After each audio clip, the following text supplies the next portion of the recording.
ఉత్తర తెలంగాణకు ఆయుపట్టుగా ఉన్న కాకతీయ మెడికల్ కాలేజీలో కూడా ర్యాగింగ్ పేరుతో కూడా ఒక విద్యార్థిని విచక్షణ రహితంగా కొట్టిన పరిస్థితి అయితే కాకతీయ మెడికల్ కాలేజీలో నెలకొంది. మొత్తానికైతే ఈ ఘటన 14న కూడా చోటు చేసుకుందని చెప్పుకోవచ్చు. మొత్తానికైతే ఇవాళ దానిపైన పూర్తి విచారణ కోసం anti ragging committee Kakatiya medical కాలేజీలో నెలకొంది. మొత్తానికైతే మనతో మాట్లాడడానికి మోహన్ దాస్ సార్ ఉన్నాడు, ప్రిన్సిపల్ గారు ఉన్నారు. ప్రిన్సిపల్ అడిగి ప్రయత్నం చేద్దాం. సార్ చెప్పండి, ఇవాళ యాంటీ ర్యాగింగ్ కమిటీ మొన్న జరిగిన ఘటనకు కూడా ఇవాళ కూర్చున్నది అన్ని డిపార్ట్మెంట్, అంటే పోలీస్ డిపార్ట్మెంట్, రెవెన్యూ డిపార్ట్మెంట్, అన్ని డిపార్ట్మెంట్లతో కలిసి కూర్చున్నది. ఏ నిర్ణయాలు తీసుకున్నారు ఇవాళ?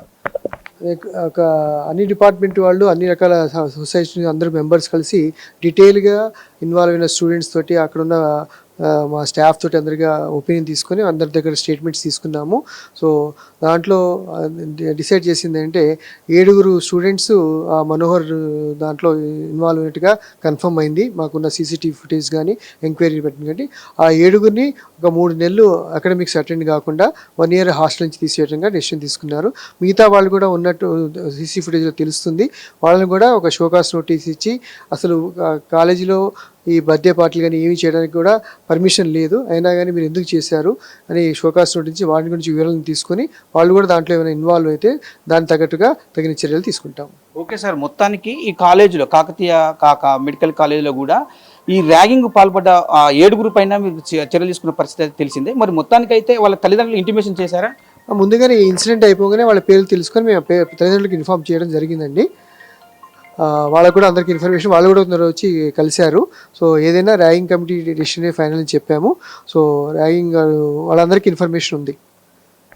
అంటే ఈ కళాశాలలో అంటే కేఎంసీలో ప్రాంతీయ భావంతో కూడా విద్యార్థుల మధ్య గొడవలు స్టార్ట్ అయినాయి. ఇదే ర్యాగింగ్ చాప కింద నీరులోనే సాగుతానే ఉంది అని కూడా, ఇదే ఒక్కటి మాత్రమే బయటకు వచ్చింది, ఇంకా చాలా ఉన్నాయని చెప్తున్నారు. దానికి ఏం సమాధానం చెప్తారు మీరు?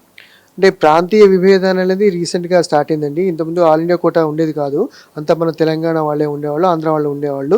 ఇప్పుడు 30 సీట్స్ వాళ్ళకి ఆల్ ఇండియా కోటాలో రిజర్వ్ అయి ఉన్నాయి. కాబట్టి దాంట్లో ఒక బ్యాచ్లో 20 నుంచి 25 దాకా నార్త్ ఇండియన్స్ వాళ్ళు కూడా జాయిన్ అవుతున్నారు.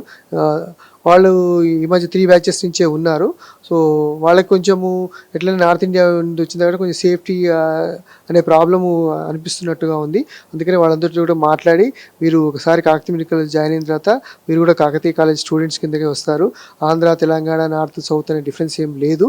కాబట్టి వాళ్ళకి మేము ధైర్యం చెప్పి మేము కూడా వాళ్ళను కలుపుకొని అందరితో సౌత్, నార్త్ అని డిఫరెన్స్ లేకుండా అందరూ కలిసి ఒకటే కాకతీయ మెడికల్ కాలేజ్ స్టూడెంట్స్గా ఉండేట్టు డెసిషన్ తీసుకున్నామని ఆలోచించాం. మెడికో విద్యార్థికి ప్రాథమిక ర్యాగింగ్ ఉంటుందని చెప్తున్నారు. ఇది సివియర్గా జరిగింది కాబట్టి ఇలా జరిగింది, బయటకు వచ్చింది అంటారు. దీని మీద మీరు ఏం సమాధానం చెప్తారు?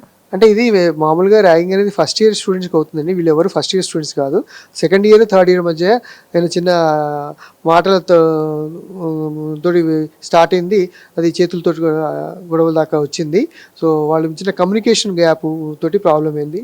సో వాళ్ళు ఏదో హిందీలో తిట్టారని వాళ్ళకి వీళ్ళకి అర్థం కాకుండా ఆ తిట్టు వాళ్ళకి కామన్ వర్డ్ అక్కడ, కానీ ఇక్కడ మనకు తెలంగాణలో మంచి పదం కాదు కాబట్టి దాంతో మొదలుపోయింది.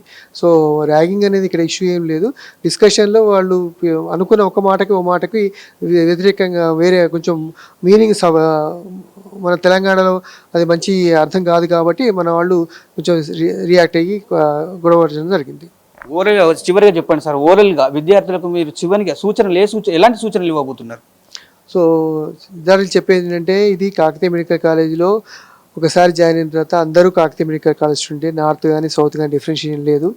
ఇక ఈ కాలేజీ చాలా ఓల్డ్ కాలేజ్, 65 years నుంచి ఉన్నది. సో అందరూ సిన్సియర్గా చదువుకొని మంచి విద్యార్థులుగా మంచి డిగ్రీస్ తోటి బయటికి వెళ్ళాలి. కాకతీయ మెడికల్ కాలేజ్ పేరు పెంచాల్సింది తప్ప ఈ రకంగా చిన్న గొడవలు పెట్టుకొని కాకతీయ మెడికల్ కాలేజ్ ఉన్న పేరును ప్రతిష్టలు పాడు చేయొద్దని అందరినీ రిక్వెస్ట్ చేస్తున్నాను. Okay, thank you sir. మొత్తానికైతే గాంధీ మెడికల్ కాలేజీలో 13 మంది కేసు నమోదు, అంటే ర్యాగింగ్ పేరుతో కేసు నమోదైన గడవక ముందే కూడా వరంగల్లోని కాకతీయ మెడికల్ కాలేజీలో కూడా 7 పైన కూడా ఇవాళ యాంటీ ర్యాగింగ్ కమిటీ డిసిజన్ తీసుకున్నది. వాళ్ళను 3 months వరకు సస్పెండ్ చేస్తూ కూడా 1 year వరకు కూడా ఇలాంటి ఎగ్జామ్స్ కానీ రాయకుండా కూడా పర్మిషన్ తీసుకున్నా, అంటే రద్దు చేసిన పరిస్థితి కనపడుతుంది. మొత్తానికైతే యాంటీ ర్యాగింగ్ కమిటీ తీసుకున్న నిర్ణయం అయితే ఇది. ఇంకోసారి కూడా ర్యాగింగ్ అనే పేరుతో కూడా కాలేజీలో చోటు చేసుకోకూడదని చెప్తున్న పరిస్థితి కనపడుతుంది. మొత్తానికైతే సూచనలు అయితే కాలేజ్ ప్రిన్సిపాల్ మోహన్ దాస్ కూడా విడుదల చేసినట్టు కూడా తెలుస్తా ఉంది. ఇది మొత్తానికైతే కాకతీయ మెడికల్ కాలేజీలోని యాంటీ ర్యాగింగ్ కమిటీ తీసుకున్న నిర్ణయం. కెమెరా పర్సన్ బాలుతో స్వామి, అమ్మా న్యూస్, వరంగల్.